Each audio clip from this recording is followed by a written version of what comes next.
Bonsoir à tous et bienvenue dans le journal. À la une de l'actualité, cette nouveauté dans le secteur du transport. À Yopougon, les minicars appelés Gbaka et les taxis ont désormais des arrêts dans la commune.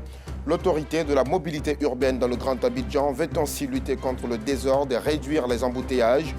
Hors de nos frontières, en Guinée-Bissau, les élections législatives sont reportées au 4 juin. Le décret présidentiel publié ce vendredi survient à l'issue d'une concertation entre les différentes forces politiques et la commission électorale. Voilà pour le sommaire. Vous faites toujours bien de choisir RTU2 pour vous informer. Tout d'abord, l'angoisse et la désolation totale des commerçantes de l'ancien marché Gouro d'Adjamé. Elles ont été recasées sur le site d'Adjamé-Pont-Ferraille, mais elles grognent au motif qu'il leur est difficile d'avoir suffisamment de clients pour faire de bonnes affaires. En attendant la fin du marché ultramoderne en construction sur l'ancien site, elles se confient au micro de Nou Sangaré et Clément Boko. Adjamé-Pont-Ferraille. C'est sur ce site, devant abriter la gare internationale d'Abidjan, que Fanta Dao a trouvé refuge pour exercer son activité commerciale, quelques mois après son déguerpissement du marché Gouro Roxy. On a cassé le marché là.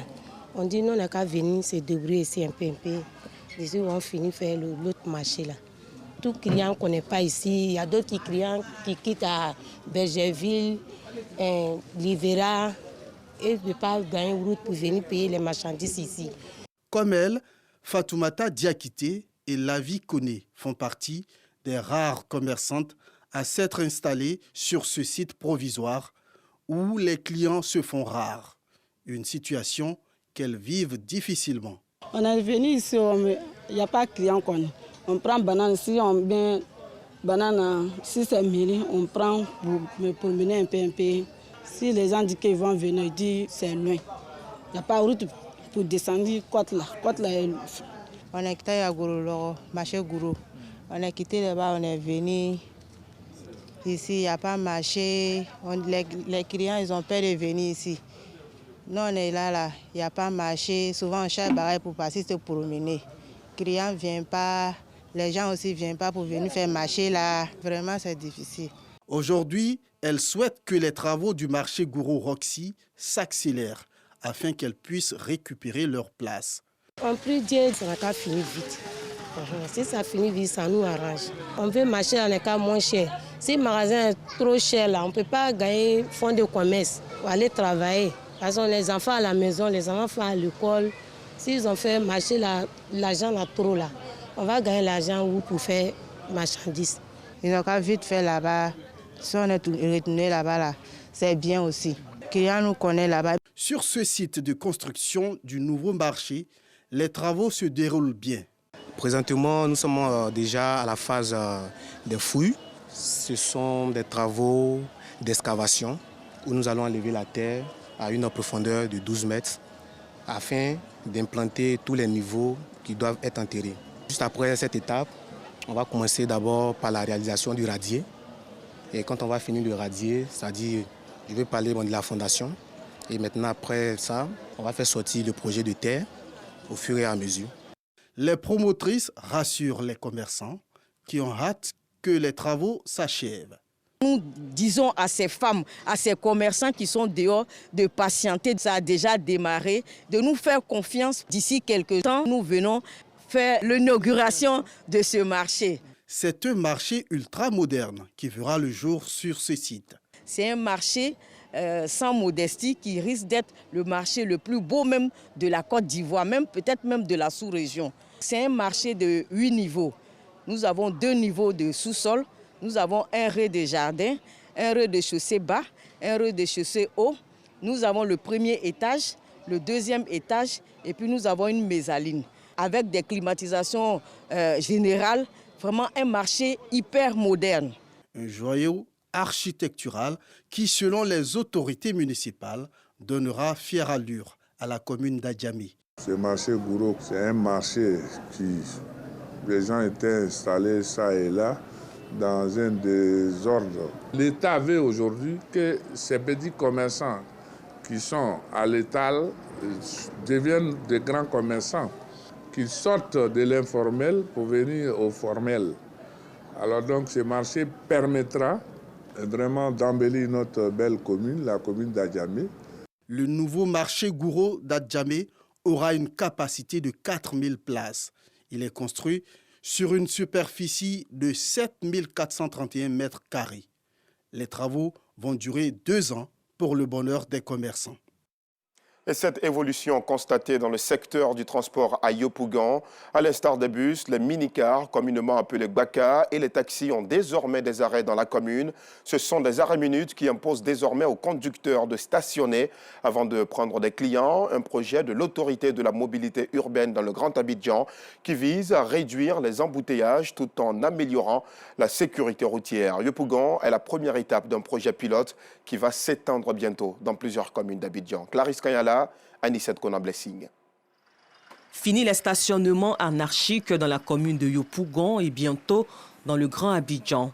Des arrêts de véhicules de transport en commun appelés Woro et de minicars appelés communément Gbaka sont désormais opérationnels dans la dite commune. Ça facilite un peu le déplacement parce que souvent il faut s'arrêter n'importe comment, n'importe où. Ça n'arrange pas toujours. Maintenant, si on sait qu'il y a des arrêts spécialement pour les Gbaka, bon, ça nous arrange parce que là, on vient, on attend là.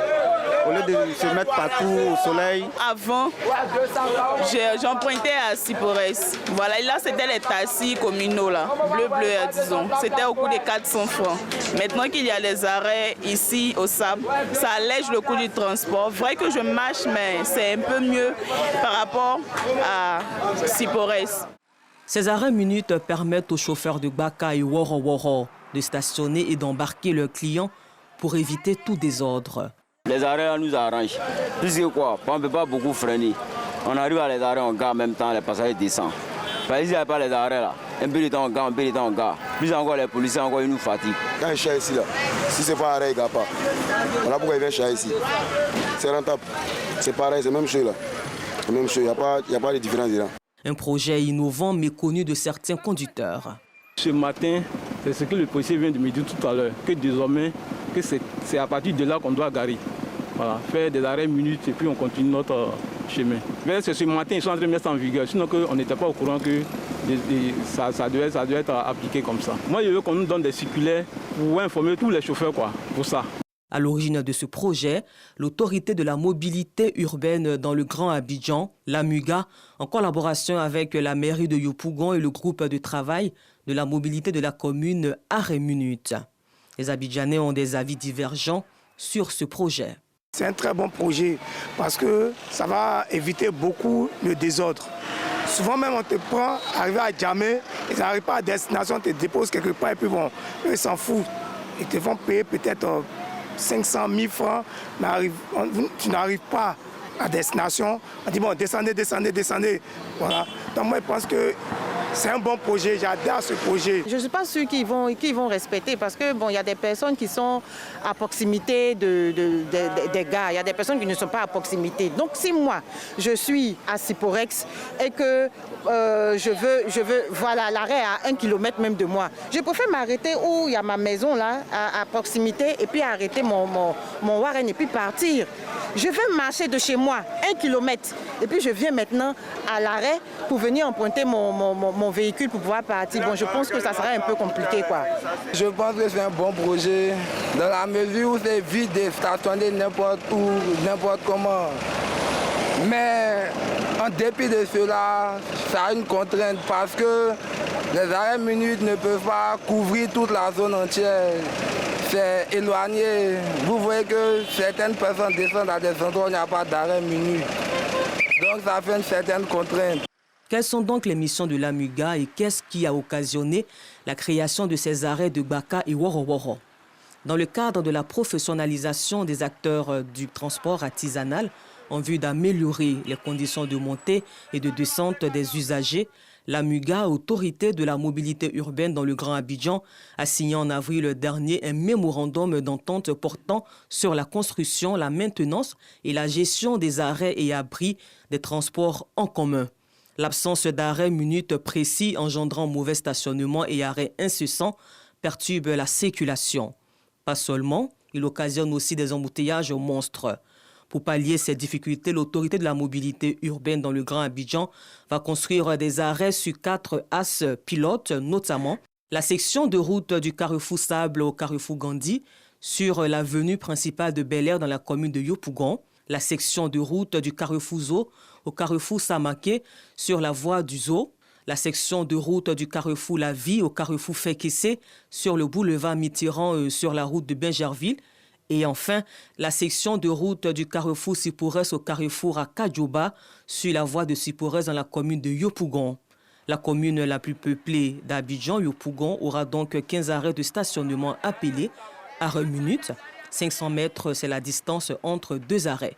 Ces nouveaux arrêts vont donc impacter les habitudes des usagers qui devront cultiver la notion de se rendre à l'arrêt comme ils le feraient pour emprunter les bus de la Soutra. Ce sont entre autres les objectifs que s'assigne la direction générale de la MUGA. Restons toujours sur la route, cette fois pour une note beaucoup plus triste. Un accident de la circulation a fait 1 décès et 25 blessés. Un car d'une compagnie de transport a fait une sortie de route sur la côtière entre Sassandra et San Pedro. Le drame s'est produit dans la nuit de jeudi à vendredi. Le conducteur du véhicule se serait endormi sous le poids de la fatigue. Le ministère des Transports appelle à la prudence et au respect du code de la route en cette période de fête de fin d'année. Le témoignage de Sam Conan, notre correspondant dans le Bas-Sassandra. Ce cas d'une compagnie de transport reliant Abidjan à San Pedro n'a pas pu arriver à destination. Parti de la capitale économique aux environs des 21h, hier jeudi, le car qui transportait 26 passagers a fait une sortie de route à 15 km de San Pedro, aux environs de 5 heures. Les sapeurs-pompiers alertés ont procédé à l'évacuation des blessés au centre hospitalier régional de San Pedro. Nous avons pu évacuer 26 victimes, 11 femmes, 13 hommes et 2 enfants. Parmi les 26 victimes, on déplore un décès. Nous avons reçu 26 blessés. Nous détectons un décès, un cas grave et puis des éraflures. La vie de tout le reste n'est pas engagée. Des passagers racontent l'accident. Nous sommes quittés à Abidjan et on venait sur un virage. Vraiment, je me suis retrouvé à terre. C'est tout ce que j'ai vu. Quand j'ai entendu le bruit, je me lève, je vois que le car est sorti immédiatement de la voie. Donc le chauffeur a essayé de lutter un peu avec le car et il est parti s'adosser sur le côté là-bas. En même temps, nous tous, on est versés de l'autre côté. Avec les fêtes de fin d'année qui approchent à grands pas, le ministère des Transports appelle les automobilistes à la prudence et au professionnalisme. Selon les premières informations, le chauffeur il était très fatigué et il s'est endormi. Donc c'est le lieu de dire aux sociétés, surtout les cas qui font les voyages de nuit, d'avoir au minimum 2 chauffeurs, au cas où si l'un est fatigué, l'autre le remplace, et vraiment que le chauffeur se repose beaucoup et qu'il respecte aussi le code de la route, c'est-à-dire la limitation des vitesses. Il faut que la fête de fin d'année se déroule bien. On dit fête de fin d'année. Il est également demandé aux usagers qui empruntent la route côtière en finition de limiter la vitesse, les travaux n'étant pas totalement achevés. En cette période de fin d'année, faisons tous comme Claude Dauphin, lui qui aimait dire « Sur la route, j'ai 2 principes, prudence et prudence ». Les sapeurs-pompiers ont pour mission essentielle de combattre le feu, mais ces soldats du feu peuvent aussi intervenir pour des secours de diverses natures. Et pour célébrer leur bravoure, un dîner gala de récompense a été organisé par l'Office national de protection civile. Ce sont 16 pompiers civils et militaires qui ont été distingués, comme nous le montrent Abdoulaziz Guira et Bintou Pekele. Qu'ils soient pompiers ou civils, ils interviennent dans la lutte contre les incendies, viennent au secours des accidentés de la route et apportent assistance aux personnes en situation de détresse. Les sapeurs-pompiers, pour ce que je sais, ils sont à la disposition de la population. Quand il y a des accidents de la route, le feu, ils sont juste au service de la population. Et pour ma part, je pense qu'ils nous rendent vraiment service. Parler des sapeurs-pompiers d'abord, c'est un métier que nous devons respecter. Parce que quelqu'un qui se consacre entièrement à passer son temps à sauver la vie des êtres humains, c'est un métier à saluer. Voilà, parce que ce n'est pas du tout un métier facile. Aujourd'hui, ils sont à l'honneur pour leur sacrifice consenti au prix de leur vie au cours de l'année 2022. Ce sont 16 distinctions réparties entre agents, casernes, centres de secours d'urgence, bureaux des opérations et de transmission. Une distinction pour saluer leur bravoure et professionnalisme. Très ému ce soir d'avoir été décoré le prix spécial de cette soirée grâce au professionnalisme, à l'honnêteté de mes collaborateurs, leur promptitude à intervenir. Le pompier doit être honnête, il doit être professionnel, il doit être prompt. C'est ce que la réglementation dit. Je pense que c'est ce qui a payé ce soir. Cette soirée de distinction est une initiative de l'ONPC, l'Office national de la protection civile. Elle s'inscrit dans le cadre de la Semaine nationale des pompiers. Ces pompiers ne sont pas souvent mis en première ligne. Et le ministre a décidé que cette année, l'Office national de la protection civile puisse marquer un pas pour regarder avec eux, montrer le travail qu'ils font et leur exprimer la reconnaissance de la nation. Une initiative soutenue par Vagondo Diomandé, ministre de l'Intérieur et de la Sécurité. Le mérite aussi des pompiers a été célébré. Vous avez vu, plusieurs prix ont été distribués, autant au niveau des centres de secours que des individus eux-mêmes. Nous visons un seul objectif, garantir la qualité des services au niveau du corps des sapeurs-pompiers d'abord et ensuite de l'Office national de la protection civile qui est en train d'acquérir ses lettres de noblesse. Seulement pour le deuxième trimestre de l'année 2022, les centres de secours d'urgence ont effectué 414 interventions et porté secours à 250 personnes. La cérémonie de distinction vient ainsi mettre fin à une semaine entière qui leur était dédiée. Les pompiers civils et militaires sont contents. Les sociétaires du Bureau ivoirien du droit d'auteur, eux aussi, le seront. Et ils bénéficieront bientôt de leur rémunération. Annonce faite lors d'un point de presse tenu aux deux plateaux. C'est ce que nous montrent maintenant Anicette Konan-Blessing et Adama Koné. 2 324 742 127 francs CFA. C'est le montant global reparti entre 7 240 artistes relatifs aux droits d'auteur et 6 700 autres artistes pour les droits voisins lors de l'année 2022. L'annonce a été faite par le Bureau ivoirien du droit d'auteur au cours d'un point de presse à la brigade de lutte contre le piratage. Nous avons plusieurs classes de répartition et nous avons plusieurs types de répartition qui seront payés ce 15 décembre. Il y a d'abord les droits de Canal+,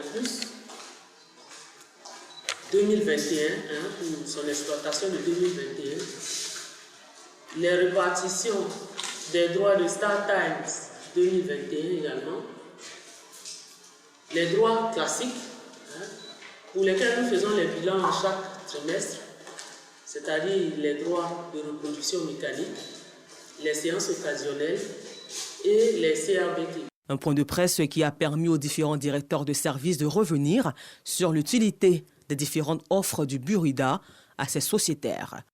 Cette nouvelle carte coûte 20 000 francs. C'est-à-dire que tous les titulaires de droit, les membres du Burida, doivent venir au Burida, remplir les différents formulaires, payer les 20 000 francs et attendre la production de cette nouvelle carte. Malheureusement, sur environ 9 500 membres, à ce jour, nous avons environ 1100 demandeurs de nouvelles cartes. Comprenez? Ils sont environ 9 500 et depuis le 1er janvier jusqu'à ce jour, il n'y a eu qu'environ 1100 demandeurs de cartes. Le Burida a une politique sociale qui porte sur l'accompagnement à la création et à la promotion des œuvres de ses membres, appelée politique d'appui à la création et à la promotion. L'assurance santé 2023 démarre le lundi 19 décembre. Nous lançons un appel à tous nos sociétaires de prendre contact avec le département en relation avec les ayants droit à l'effet de pouvoir renseigner ou du moins satisfaire les conditions qui leur permettront de pouvoir bénéficier de l'assurance en 2023.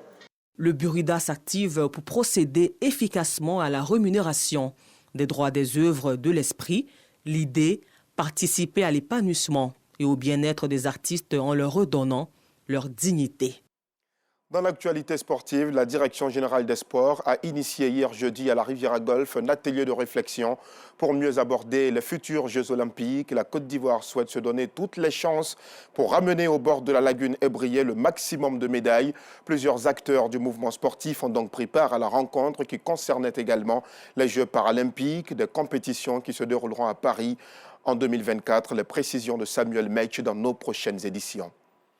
Et puis nous vous le disions en titre, en Guinée-Bissau, les élections législatives sont reportées au 4 juin 2023 après la dissolution du Parlement par le président Umaro Sissoko Embalo en mai. Des législatives anticipées avaient été prévues pour le dimanche 18 décembre. Cependant, les conditions pour des législatives crédibles et acceptables par tous les partis politiques n'étant pas réunies, le ministre de l'administration territoriale avait proposé déjà en octobre le report de ces élections. C'est la fin de cette édition. Merci de l'avoir suivi. À 12h30, Anissette Conan-Blessing sera ici. Et à 19h30, c'est avec beaucoup de plaisir que je viendrai chez vous. Excellente soirée.